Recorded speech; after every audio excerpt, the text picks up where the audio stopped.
You were just temporary.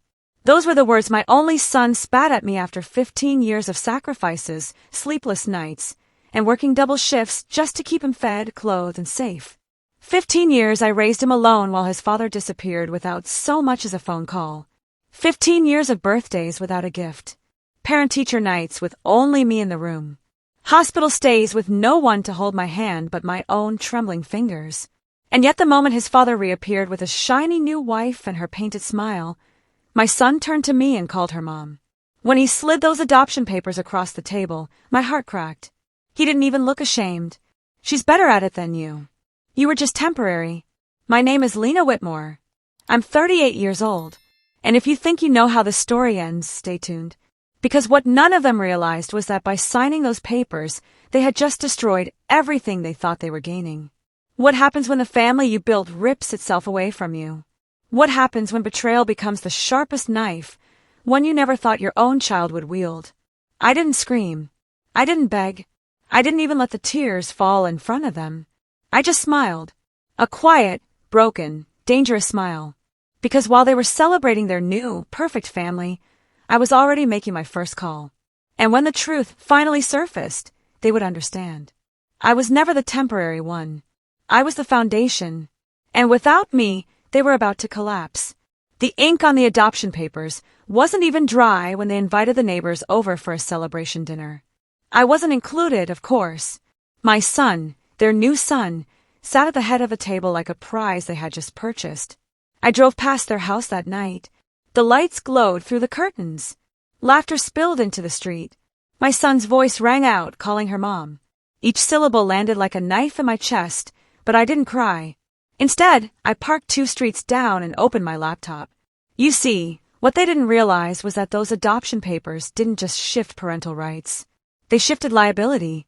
His father and that woman had no idea they'd just taken on every financial and legal responsibility for the boy they claimed as theirs. The medical bills I'd been paying for years gone. His father would inherit them. The college savings account in my name, no longer theirs to touch. The trust fund my parents had set aside for their grandson. It was tied legally to guardianship, meaning it had just defaulted back to me. And the part that made me almost laugh in the dark, the adoption erased my obligation to them completely. That night, while they toasted their fresh start, I filed a notice with the court, one that would trigger the transfer of every pending debt, fee, and financial tether straight into their laps. By the time the cake was cut, my son's father and his perfect wife had inherited a storm they didn't even see coming. And as for my son, well, he was about to learn the difference between a mother who bleeds for you and a woman who only smiles for pictures. The first crack in their perfect life was coming, and it would be loud. 3 days later, my phone rang. I didn't answer. I just let his new wife's voice fill my voicemail, cracking, desperate. Not at all like the polished woman who had smirked at me across the lawyer's desk. Lena, there must be some mistake. We just got a notice from the hospital. Over $84,000 in outstanding bills, all in our name now. I almost laughed. Mistake? No. That was the cost of raising a child when the father disappeared. A cost I carried on my back for 15 years without complaint. I sat at my kitchen table sipping coffee, listening to her bag.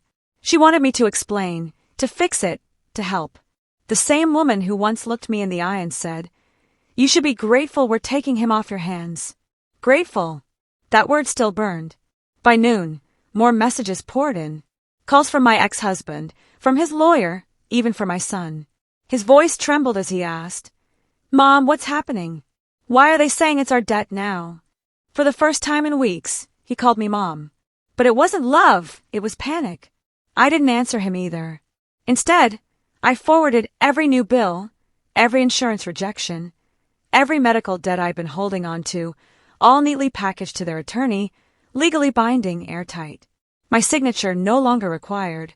The house of cards they built was already shaking. And as I sat back, a strange calm washed over me. This wasn't revenge by fire. This was revenge by silence, because sometimes the most powerful sound in the world is the absence of your voice, and they were about to drown in it. The first time I saw them crack was at the grocery store. She was at the register swiping her pristine credit card when it was declined twice. The cashier offered a quiet, embarrassed smile.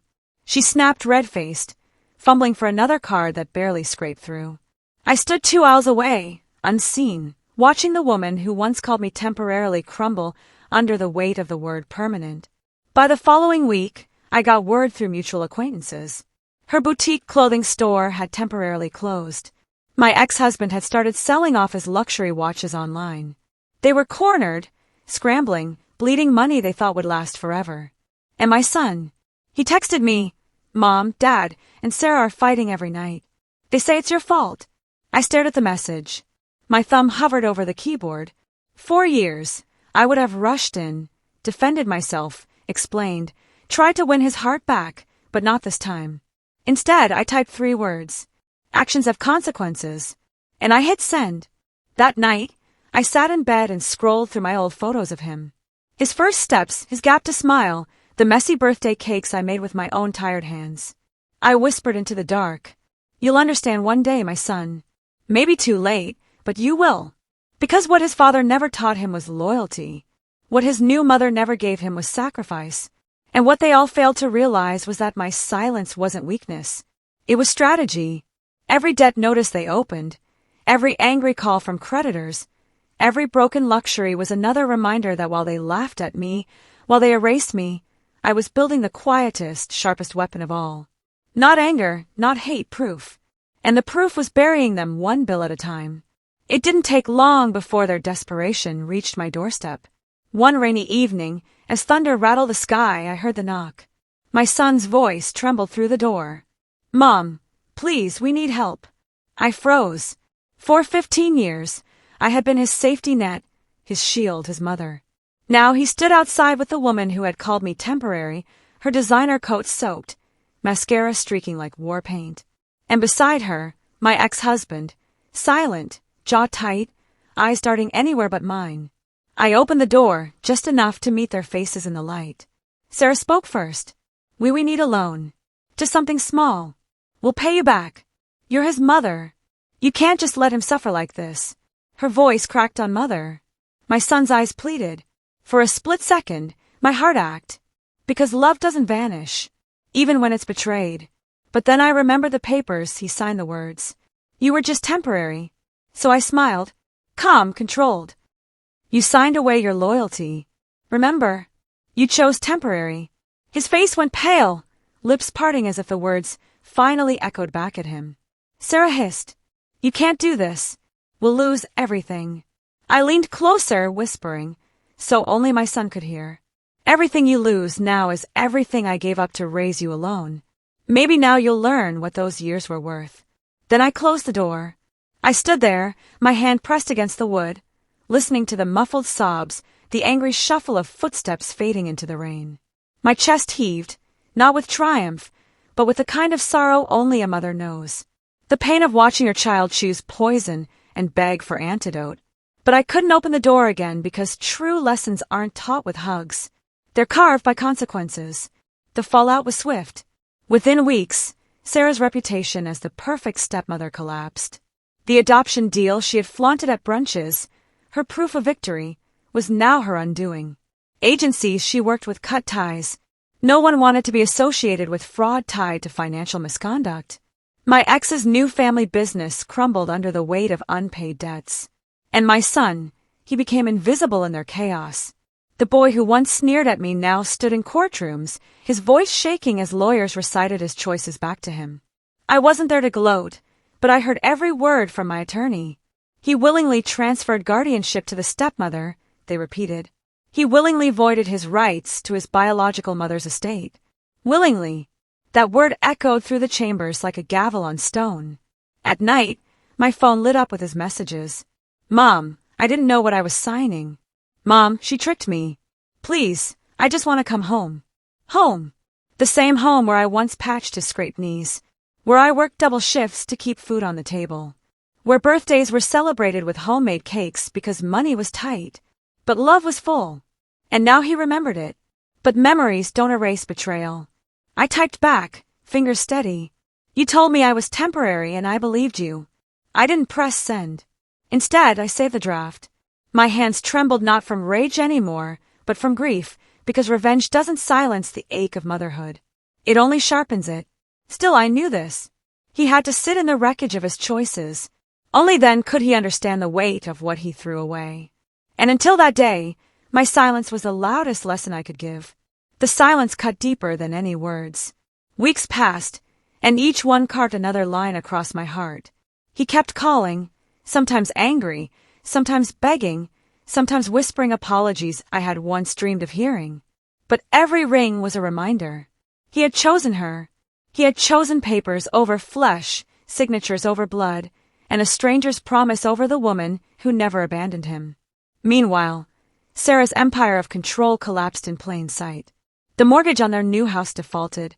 The business she bragged about closed its doors. Neighbors whispered about police visits, frozen accounts, and lawyers circling like vultures. I stayed quiet. I stayed away until one morning, my lawyer handed me a folder. Inside, final documentation. My son was no longer entitled to my estate, my investments, or even the small life insurance policy I once thought would secure his future. Legally, he was a stranger now. And that broke me because I hadn't needed revenge to cut ties. He had already done it himself. That evening, he showed up outside my house. Thin, hollow-eyed, desperate. He pounded on the door, his voice cracking as he shouted, "Mom, please. She left us. She drained everything. I need you. I need my mom." I stood on the other side of the door, my hand on the knob. Tears burned behind my eyes, but I didn't open it because motherhood had been my gift, my sacrifice, my life's work, and he had thrown it in my face. Instead, I whispered through the wood, "I raised you for 15 years. I loved you more than myself. You told me I was temporary. Maybe now you understand what permanent feels like." I walked away. The pounding stopped. Silence returned. But this silence wasn't mine anymore. It was his. The final page of the story wasn't written in anger. It was written in peace. Months passed and I built a new rhythm, one without him. Therapy helped me release the guilt I had carried, the self-blame that whispered I wasn't enough. Friends surrounded me with warmth, reminding me that family isn't always bound by blood, but by respect. News of Sarah drifted back in fragments. Eviction, lawsuits, even whispers of fraud. My son was seen at shelters, odd jobs, trying to piece together a life that had unraveled because of the very choice he thought would save him. It hurt to know he had fallen so far, but it wasn't my burden to carry anymore. I had carried him alone for 15 years, and he had signed it all away with one cruel sentence. "You were just temporary." So I became permanent in my own way. Permanent in my strength, my independence, my refusal to bow to those who broke me. I poured my energy into a scholarship for single mothers, making sure no woman would ever feel as abandoned and invisible as I had. One evening, walking home under the glow of street lights, I passed him on the corner. He looked at me like a ghost, his lips parting as if to call me Mom again, but I just kept walking. My heels clicked against the pavement, steady, strong, unshaken. Because the truth was simple. I wasn't temporary. I was forever. And he was the one who chose to erase me. My justice wasn't revenge. It was peace, and it was mine to keep.